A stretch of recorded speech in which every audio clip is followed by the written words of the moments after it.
Tuvojas 1. janvāris, kad visā Eiropas Savienībā, un tostarp Latvijā, mums obligāti ir jāsāk šķirot bioloģiski noārdāmie atkritumi, tostarp pārtikas atkritumi.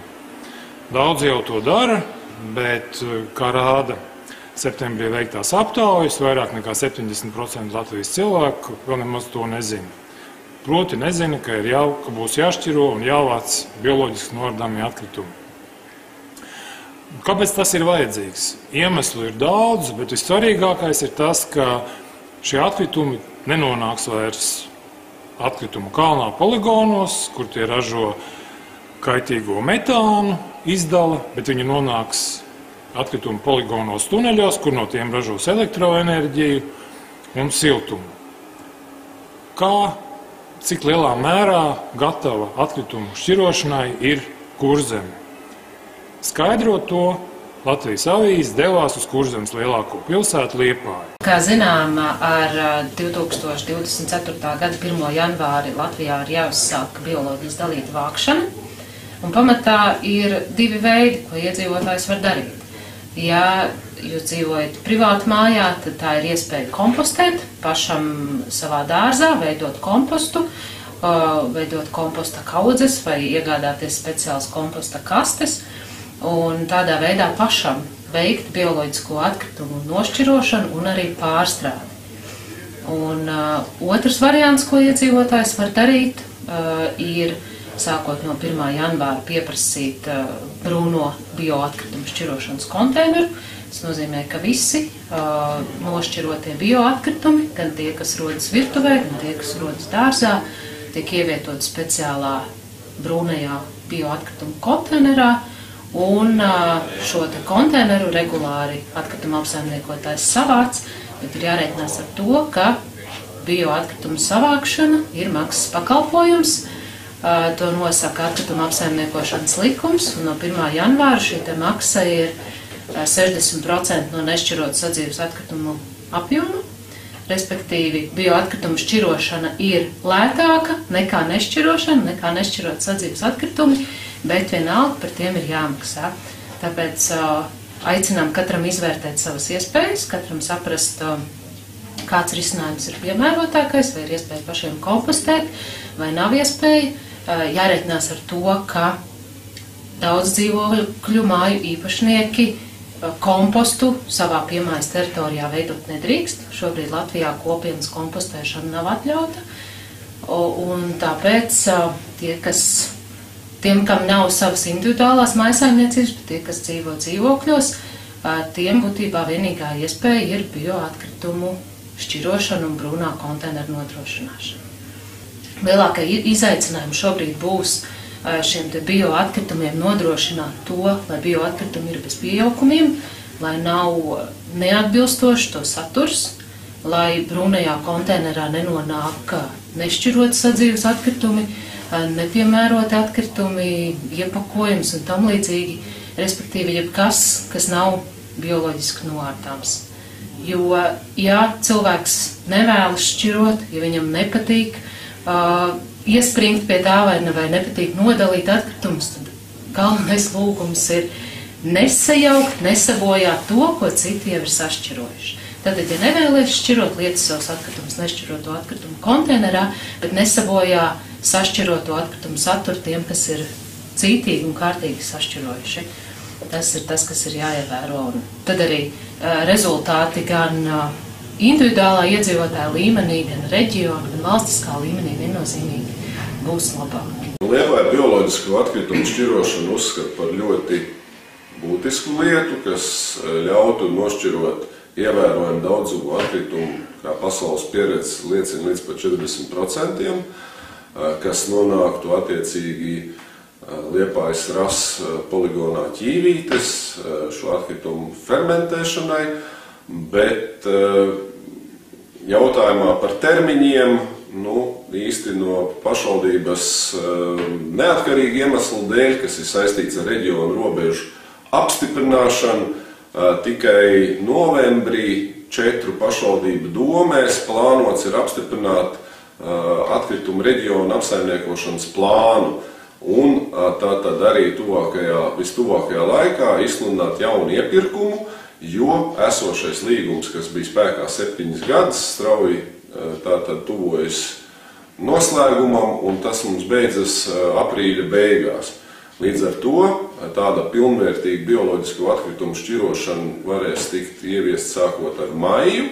Pagaidām mēs eksperimentējam pilotu projektā, kur piedalās vairākas mājas, un attiecīgi šie atkritumi tiks analizēti, kāda tad viņi kādā kvalitātē veidojas un kādus uzsvarus mums ir jāliek, lai pilnvērtīgi ieviest bioloģisko šķirošanu pilsētā. Šos konteinerus mēs, var teikt, iegādājamies par ļoti izdevīgi piedāvājumu projektu ietveros. Tātad bija mājasaimniecība, kas pat kompostē dažādus bioatkritumus, gan no sadzīviskā, gan arī no dārza. Un šobrīd, tā kā rudens jau ir iestājies, mums jau ir 2. rudens ar šīm kastēm, tā kā mums jau ir, redzat, ir lapas, ir ziedi. Ir, pagaidām te ir viss tāds mums, jā, arī te var redzēt, vēl ir zeme no puķpoda, un te arī vajadzētu būt kaut kādiem, jā, mums ir lūk. Un apakšā arī tiek iemaisīti regulāri arī šie bioatkritumi no virtuves, tas ir mīzes, dažādu dārzeņu vai vēl kaut kādu pārtikas pārpalikumu, tas viss nāk un kopā ar šīm lapām, šiem augiem sēž. Mēs esam tikai par to, kad ir jāšķiro, ne tikai kartons, papīrs un stikls un plasmasa, bet šis bio ir vēl tas, kas tālāk nodara saimniecībā.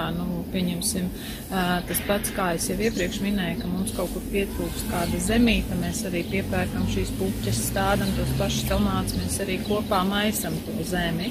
Un līdz ar to tā bagātina to augsni, ko pēc tam izmanto saimniecībā. Un tāpat mēs katru gadu sekojam līdzi, lai mums tas mauriņš ir daudz maz tāds zaļš un smuks.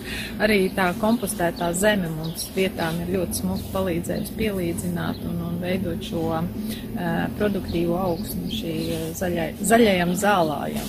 Es varu teikt, es neatceros savu dzīvi, kad es nešķirojos pie atkritumus, jo man visu mūžu vecāki, cik es atceros, ir vairāk vai mazāk un vecāki bijuši laukos, un mēs vienmēr dzīvojot arī savulaik dzīvoklī, vienmēr šos bioatkritumus esam veduši uz laukiem. Tīri tā arī tāpēc, lai neuzturētu mājā konteineros, lai nekas netecētu. Tas bija tas sākotnējais. Un laukos viņi arī tikpat labi varēja zemē izmantot. Es kā bērns tik detalizēti neatceros, bet tas jau bija tāda ikdienas ieradums ar šiem bioatkritumiem. Un tad, kad mēs 10 gadus atpakaļ ievācāmies šajā mājā, tad mums vienkārši pirmais bija komposts. Komposta kasti jāveido, lai mums nav jāuztraucās, kur likt lapas, kur likt zarus, kur likt atkritumus no virtuves, tātad visu sēdienu pārpalikums, un tas bija pats pirmais, uz ko mēs gājām. Uzreiz vīrs noteica, kur būs tā vieta, un pats uzreiz uztaisīja. Tas bija viens no pirmajiem būvniecības projektiem, kurš mēs ievācāmies mājā. Un tas pienesums, tā kā es jau minēju, tu var tālāk izmantot šo iegūto materiālu. Man ir šāda kaste. Viens liels nodalījums, un vislielākais apakšā ir, kas jau ir smuki jau samūčējies. Es jau pieļauju, ka tur jau ir pietiekami daudz zemīt, ko pēc tam nākamgad jau pavasarī varēsim līdzināt, likt uz puķēm un tā tālāk, jo darbs ir diezgan liels un plašs un ir jādarbojās, teiksim tā. Bet es varu parādīt, ka šis tas ir jau salikts iekšā un nav smakas, nav pilnīgi nekās. Teiksim tā, pilnībā dabīgs process. Un jūs neko neliekat, lai tos smakas tur kaut kādā? Nē, vispār neko. Tā kā es iepriekš minēju, kad ābolus likām iekšā, tad es lēju biokompostētāju. Tas tomēr palīdz ātrāk tam visam sadalīties.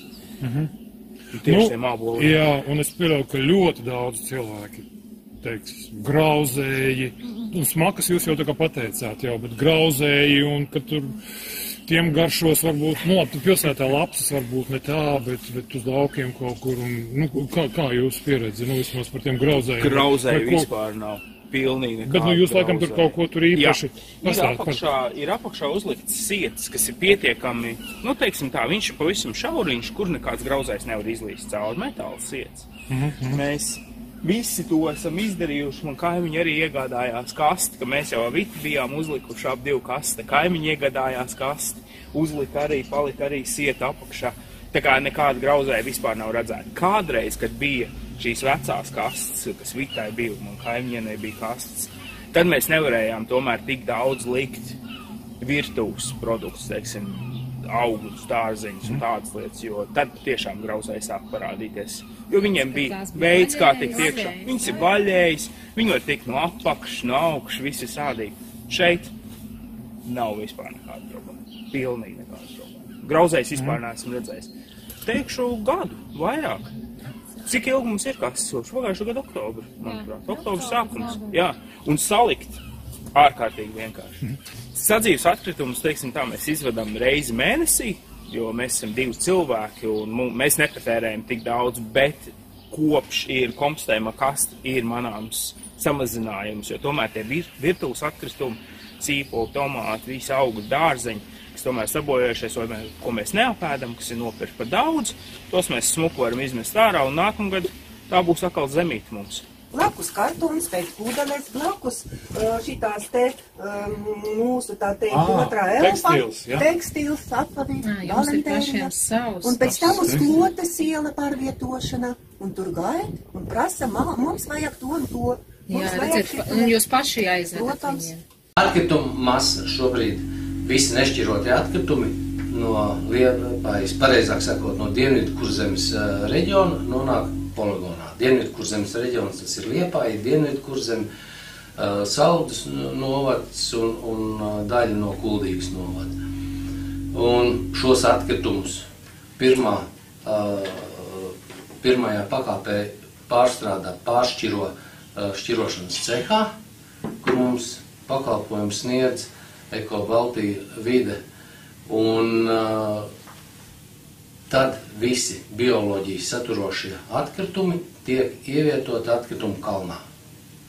Atkritumu kalnā atkritumi sadalās, mēs speciāli viņus tur pārsedzam, ievietojam gāzes savākšanas caurumus un vācam atkritumu gāzi, kuras saturs ir vismaz 50% metāna. Ja kalnā šis process notiek gadus 10, 15 vai 20 lēni, tad mūsu jaunajā iekārtā šis process notiks 2 mēnešos. Nu, tātad vēl arī kalns netiks aizpildīts, jūs kalnā varēsiet likt kaut ko šo. Jā. Nepiepildīsies un varēs ilgāk izmantot. Jā, mēs ejam uz to, ka apglabātais apjoms būs līdz 10% no radītā atkrituma apjoma, līdz ar to arī nevajadzēs taisīt lielākus kalnus. Protams, nedaudz mums vēl būs jāpaplašina šī atkrituma apglabāšanas šūna, bet katrā ziņā tas apjoms būs mazāks. Jā, un emisijas gaisā šobrīd mēs paņemam tikai daļu no gāzes, jo kalnā grūti nokontrolēt, tur gan ventilācija, gan izgarojumu visādi, un viena daļa vienkārši mēs nevaram noķert to gāzi. Šajā jaunajā iekārtā tas būs kontrolēts, slēgtā, kontrolētā vidē. Un vēl varbūt nobeidzot, noteikti tur vajadzēs izmēģināt un visu, un kā tur ies. Kad jūs prognozējat, ka tā pa īstam tā varētu aiziet un tā sāk darboties? Pēc Getliņu piemēra, pēc Getliņu prakses, šī iestrādāšanās var aizņemt gandrīz gadu. Teiksim, pirmais cikls, kamēr vienreiz visi tuneļi tiek aizpildīti, otrais, tad trešā reizē jau varētu uzskatīt, ka šis process ir nostabilizējies un kaut kur tajā laika posmā starp pusgadu un gadu, tad mēs varētu tikt jau pie tādiem izmērāmiem rezultātiem, kurus ņemt pa pamatu kaut kādiem tālākiem secinājumiem.